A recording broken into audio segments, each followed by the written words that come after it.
I'm such a fan. Oh yeah? What is it you do? Espionage. Would you sign my book?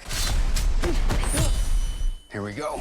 Bryce Dallas Howard gets a shock from Sam Rockwell in Argylle, the latest action thriller from director Michael Vaughn. You're a goddamn fortune teller, Ellie. What you wrote in your new book actually happened, and you kicked a hornet's nest you didn't even know existed. There were many reasons why I wanted to do Argylle, working with Matthew Vaughn, playing the character of Ellie Conway, this incredible, insane, stacked cast. That cast includes Henry Cavill, Ariana DeBose, John Cena, Dua Lipa, Samuel L. Jackson, Catherine O'Hara, and Bryan Cranston, who praised Vaughn for soliciting input from his actors.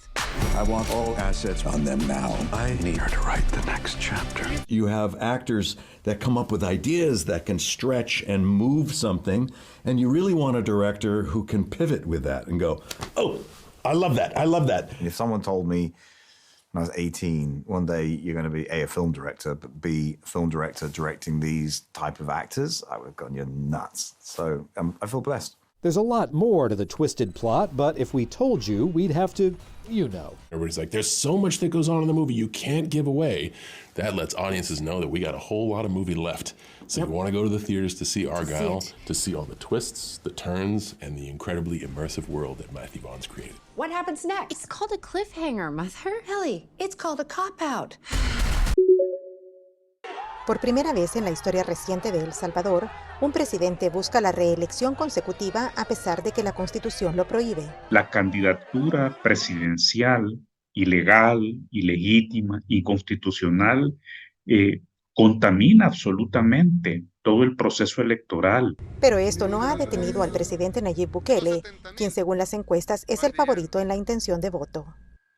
Las personas apoyan mucho al presidente actual y apoyan mucho los actos que ha tenido, ¿verdad?, con la población. En total son 6 los candidatos en contienda por la presidencia. Analistas señalan que hay grandes retos para el ganador. Los problemas en El Salvador siguen siendo prácticamente los mismos, ¿no? Seguridad ciudadana, seguridad alimentaria, economía, salud y educación. Este domingo también se elegirá a los miembros del Congreso, mismo que se reducirá de 84 a 60 miembros. Si el partido Nuevas Ideas logra mayoría en la Asamblea, algunos analistas advierten las implicaciones. Que se mantenga la nula separación de poderes, que el presidente mantenga el control sobre los nombramientos de los funcionarios, que puedan aprobar cualquier tipo de ley, cualquier tipo de medida, sin que haya una forma de contrapesar y de balancear esa decisión. Los salvadoreños residentes en el exterior ya han comenzado a votar de forma electrónica. El Tribunal Supremo Electoral ha dicho que ya todo está listo para que la diáspora pueda votar también de forma presencial este 4 de febrero. La organización World Travel Awards reconoció a Miami Beach como el destino turístico con el mejor estilo de vida líder en el planeta durante el año 2023, un galardón que celebran las autoridades locales. Este premio reafirma que Miami Beach sigue siendo una de las ciudades vacacionales más emblemáticas y familiares de Estados Unidos, con playas vírgenes, edificios Art Deco únicos en su tiempo, una multitud de ofertas artísticas y culturales, hospitalidad de clase mundial, junto con una gran cantidad de actividades de salud y bienestar. Además de las playas, las galerías de arte, museos, su arquitectura característica y el cálido hospedaje reúnen los requisitos para convertirse en una joya representativa de Estados Unidos hacia el mundo entero, según esa organización.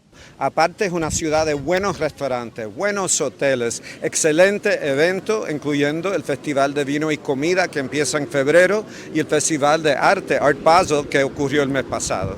Visitantes de otros rincones del planeta dan fe de esta premiación. Este es el 6º año consecutivo en que Miami Beach recibe la distinción. Tanto autoridades como residentes están convencidos de que seguirán impulsando esta vitrina del sur de Florida para atraer miradas de turistas y de inversionistas del mundo entero. Es el reporte, soy José Perralete de La Voz de América, en Miami para Telearuba. Estados Unidos sigue preparando su respuesta a Kataib Hezbollah, la poderosa milicia iraquí respaldada por Irán, culpable de reciente ataque en Jordania contra tropas estadounidenses. que causó la muerte de 3 soldados y 47 heridos. La milicia anunció la suspensión de sus operaciones militares contra Estados Unidos, pero en una rueda de prensa en el Pentágono, después de su hospitalización, el secretario de Defensa, Lloyd Austin, se mostró escéptico. Siempre escuchamos lo que dice la gente, pero observamos lo que hacen una y otra vez. Las acciones lo son todo, así que veremos qué pasa en el futuro. Entre tanto, en el Mar Rojo, Estados Unidos llevó a cabo ataques en Yemen contra drones y una estación de control perteneciente a los rebeldes hutíes apoyados por Irán. Según analistas, la respuesta de Estados Unidos impactará también a Irak y Siria. Esta será una operación multifacética que intentará agotar y degradar la infraestructura que Irán utiliza para apoyar a estos grupos respaldados. El secretario Austin dijo que estos rebeldes serán disuadidos y que no atacan solo para protestar contra Israel en su guerra en Gaza. Han atacado barcos que tienen el interés de unos 50 países que no apoyan a Israel, por lo que esto es un crimen internacional y tenemos que hacer algo al respecto. En conclusión, un misil de crucero lanzado por los hutíes hacia el Mar Rojo llegó a casi 2 kilómetros de un destructor estadounidense antes de ser derribado. Según el Pentágono, lo más cerca que ha estado un ataque hutí de un buque de guerra estadounidense. El secretario Austin dijo que Estados Unidos se está preparando para una campaña de varios días y múltiples objetivos, la más grande que cualquier campaña vista hasta ahora. Desde Washington, Jacopo Luzzi, Voz de América, para Telearuba.